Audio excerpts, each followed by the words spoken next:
Halo friend, kembali bersama saya Bang Bill. Kali ini video yang akan saya sajikan pidato dari Pak Bahlil. Wow, luar biasa. Sebagai seorang menteri di kabinetnya Jokowi, dia menyampaikan pidatonya seolah-olah ingin menyinggung orang-orang yang membenci Jokowi. Bisa saja dia menyinggung Amin Rais, dia menyinggung Mahfud MD, ya.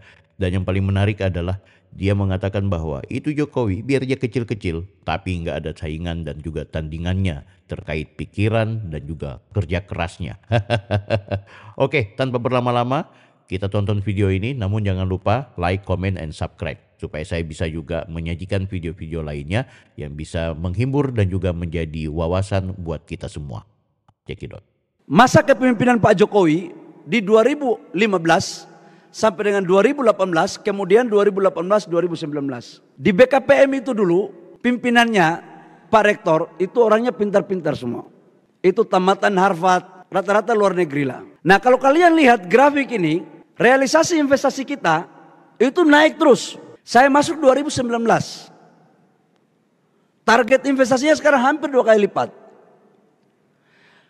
Seorang praja yang baik, atau kalau di kampus seorang mahasiswa yang baik, itu saya waktu menjadi aktivis punya prinsip, hanya kepada Tuhan yang saya percaya, manusia butuh data.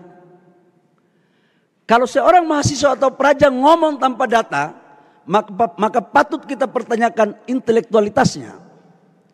Dan ini adalah perbedaan antara 2018-2019 itu pimpinan BKPM-nya adalah tamatan Harvard, dan 2019 sampai 2023 pimpinan BKPM-nya adalah tamatan Papua.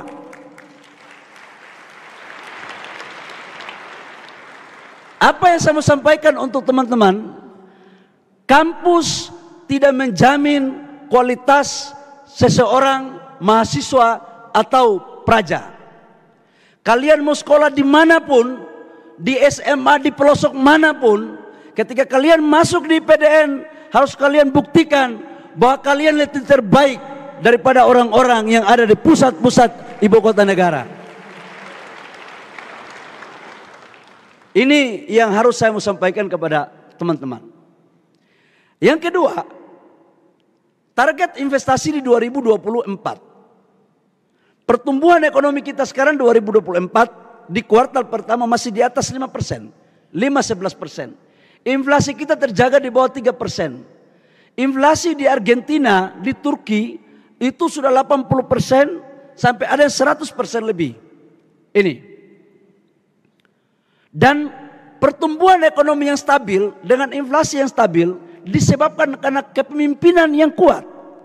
Pak Presiden Jokowi bukan lahir di Jakarta, bukan anak orang kaya, bukan anak jenderal, bukan anak konglomerat. Betul. Tapi dia berhasil memimpin Indonesia keluar daripada krisis multidimensi seperti sekarang ini. Luar biasa. Saya tambahin ya, Pak Jokowi pernah digusur, pernah tinggal di hutan, dan juga pernah ditipu oleh orang ketika memulai bisnisnya, teman-teman. Jadi kita harus melihat inilah pertarungan pemimpin-pemimpin negara.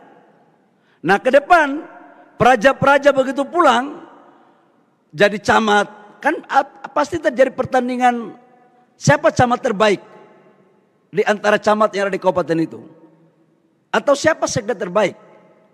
Minimalkan praja-praja ini minimal camat, sekda, insya Allah kepala dinas, yang penting kerja baik-baik aja udah pasti di tangan. Nah, pertumbuhan ekonomi kita itu ada 4 kontribusinya: konsumsi, investasi, spending pemerintah, ekspor impor. Nah, terkait dengan investasi, Bapak Ibu semua, adik-adik teman-teman semua, Bapak Presiden Jokowi memerintahkan kepada saya waktu itu, Mas Bahlil, membangun Indonesia tidak boleh membangun Jawa sentris, harus Indonesia sentris. Dan itu adalah cita-cita para founding father kita.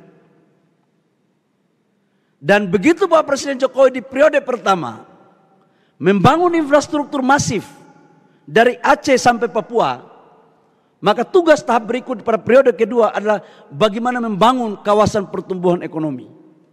Maka perintah beliau kepada saya adalah bagaimana cara kamu, silakan kamu berpikir, nggak ada teorinya, ini saya masuk ke tema karena transformasi, nggak ada teorinya, saya kasih kamu kewenangan, tapi harus pemerataan pertumbuhan ekonomi.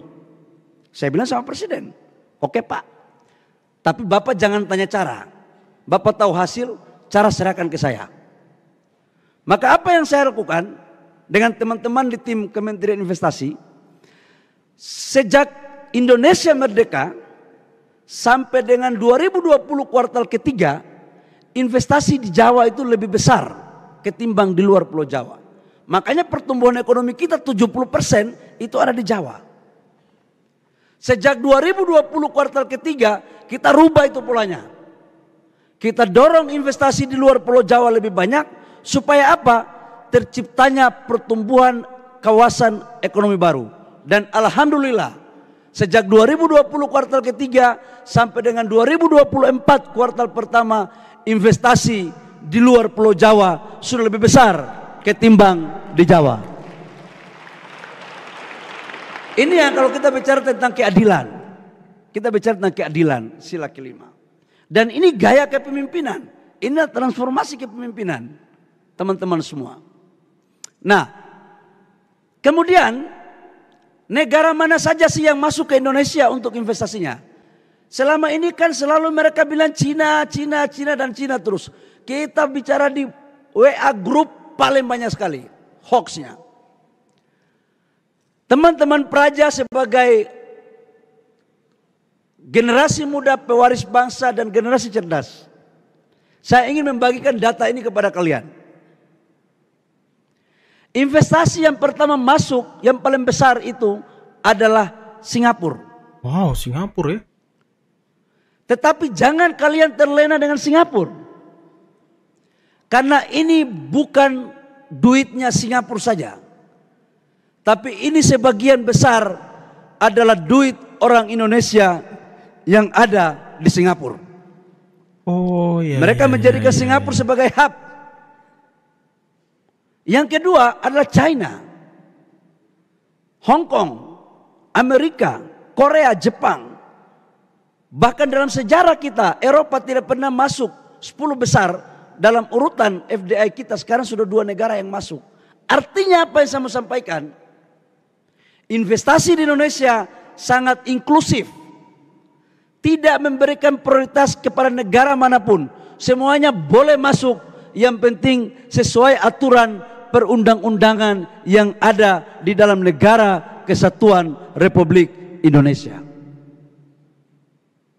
Ini yang teman-teman harus lihat.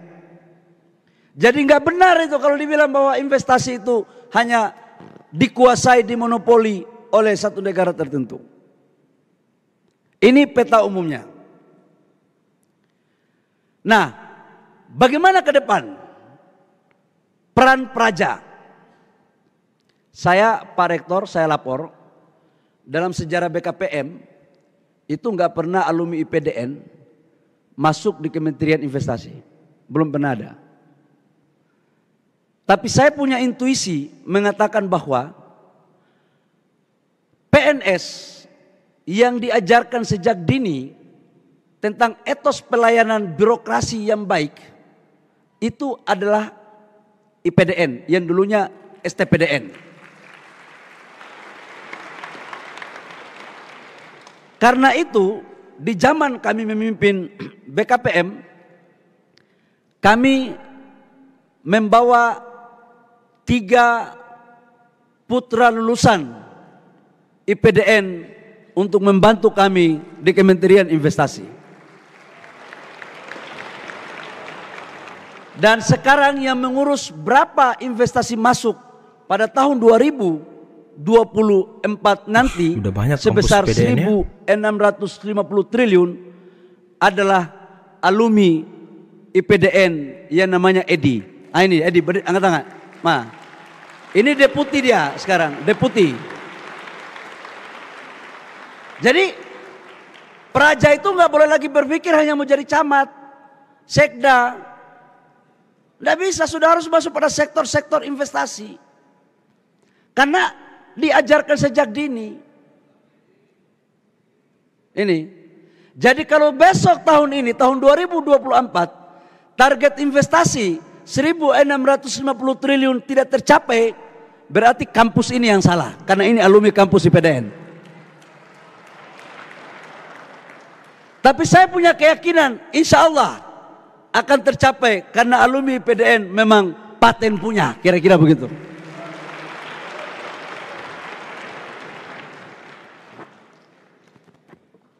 Manu, sampai berapa? Oh, tolong ingatkan saya, soalnya saya kalau ngomong tanpa tes kadang-kadang lupa jam. Lupa jam. Sekarang apa yang harus negara lakukan? Nah, kita berbicara. Apa yang harus negara lakukan ke depan? Bahwa Presiden Jokowi menyampaikan adalah program hilirisasi. Praja yang saya hormati, Belanda menjajah kita itu hanya mengambil apa? Sumber daya alam. Portugis menjajah kita mengambil apa? Sumber daya alam. Cengkeh, pala, rempah-rempah. Mereka olah semua di negara mereka waktu itu. Mereka jadikan negara kita adalah sumber bahan baku. Kemudian kita merdeka. Cokro Aminoto dengan Serikat Islamnya memperjuangkan sebagai embrio untuk memerdekakan bangsa kita lewat lahirnya Budi Utomo, Sumpah Pemuda, dan kemudian Soekarno-Hatta memperoleh kemerdekaan kita. Tujuannya apa? Agar kita mampu mengelola seluruh sumber daya alam kita untuk menciptakan nilai tambah di negara kita. Tapi apa yang terjadi? Undang-undang sudah dibuat sejak 67 tentang hilirisasi. Undang-undang Minerba sudah dibuat sejak 2009 dan tidak pernah kita melakukan hilirisasi secara masif. Datanglah pemimpin kita dari pinggiran kali Solo yang namanya Pak Jokowi. Badannya tidak segemuk Pak Karno, badannya tidak segemuk Pak SBY, tapi nyalinya minta ampun. Nyalinya minta ampun. Wow. Ampun saya kalau nyalinya. Apa yang saya mau sampaikan kepada teman-teman? Hilirisasi adalah sebuah jalan untuk menuju Indonesia emas. Maka ketika saya masuk di pemerintah, bahwa Presiden Jokowi memerintahkan kami untuk segera memikirkan langkah-langkah komprehensif terukur untuk merealisasikan investasi di bidang hilirisasi. Tepat pada bulan Oktober 2019, kami mendorong hilirisasi pertama di sektor nikel. Ekspor kita nikel di tahun 2017-2018 hanya 3,3 miliar US dollar. Hanya 3,3 miliar US dollar. Kemudian kita menyetop ekspor ore nikel ke Eropa. Kita menyetop dan kemudian kita membangun industri dalam negeri. Masif kita lakukan. Apa yang terjadi? 2023 nilai ekspor kita dari hasil hilirisasi nikel mencapai 33,5 miliar US dollar. Naik 10 tahun hanya waktu 4-5 tahun. Naik 10 kali Pak Bahlil. Berarti selama ini kita dibohong-bohongi saja. Dan apa yang terjadi? Ketika kita menyetop ekspor ore nikel, Eropa membawa kita ke WTO. Negara-negara itu tidak terlalu ikhlas untuk melihat Indonesia maju dengan mengoptimalkan kekayaannya. Kita dibawa ke WTO. WTO itu adalah pengadilan internasional terhadap perdagangan. Kemudian kita kalah. Saya lapor ke Bapak Presiden, Pak, kita kalah di WTO. Apa yang harus kita lakukan? Kita menyerah atau gimana Pak? Kata Bapak Presiden, Mas Bahlil, negara Indonesia ini sudah merdeka. yang tahu tujuan negara ini adalah pemerintah, presiden, menteri, DPR, dan rakyat Indonesia. Kita ini bukan negara provinsi kesekian daripada negara-negara maju.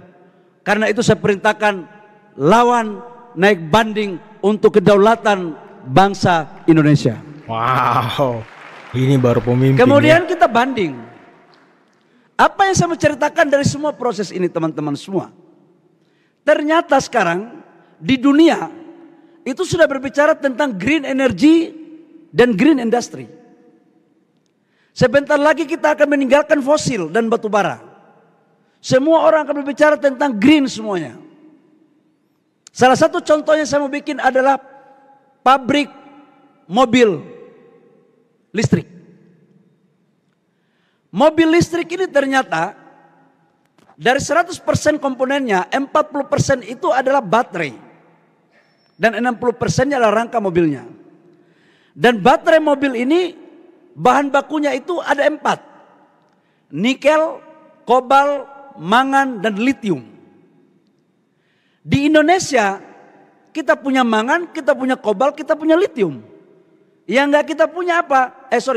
Kita punya mangan, kobal, dan nikel. Yang enggak kita punya litium. Litium ya. Oh. Ternyata saya baru tahu. Inilah kenapa Eropa membawa kita ke WTO. Mereka tidak pingin Indonesia menjadi negara produsen pabrik baterai di dunia. Iya juga. Dan begitu saya tahu, saya lawan itu dengan Pak Menko, dengan semua kementerian. Kita bersama-sama bekerja sama. Dan apa yang terjadi? Sekarang investasi yang masuk untuk hilirisasi ekosistem baterai mobil dari Korea LG itu investasinya kurang lebih sekitar 160 triliun. Dan alhamdulillah Pak Rektor, kemarin kita sudah resmikan pabrik baterai pertama di Asia Tenggara dan terbesar di Indonesia, di Kerawang. Ini yang dunia takut kita. Sebentar lagi di CATL akan membangun itu. Ini yang dunia takut kita. Tapi saya katakan untuk teman-teman pemerintahan kementerian lain di negara-negara lain. Saya katakan sorry bos. Pemerintahan Pak Jokowi sekarang menterinya nggak bisa ditipu-tipu. Khususnya menteri ekonominya. Karena apa? Semuanya pemain. Semuanya pemain. Semuanya pengusaha. Pak Erik, saya, Pak Erlangga, Pak Luhut. Bagaimana bisa digertak-gertak? Orang Papua bilang, adek kau baru mau tulis, kakak su baca. Itu. Wah, keren guys. Demikian yang disampaikan oleh Pak Bahlil. Mudah-mudahan ini menjadi informasi bagus buat kita semua. Sekaligus kita belajar tentang dinamika perpolitikan yang ada di Indonesia. Next video kita akan tampilkan banyak hal yang bisa memberikan informasi penting buat Anda YouTuber sejati. Saya Bang Bill, Offside.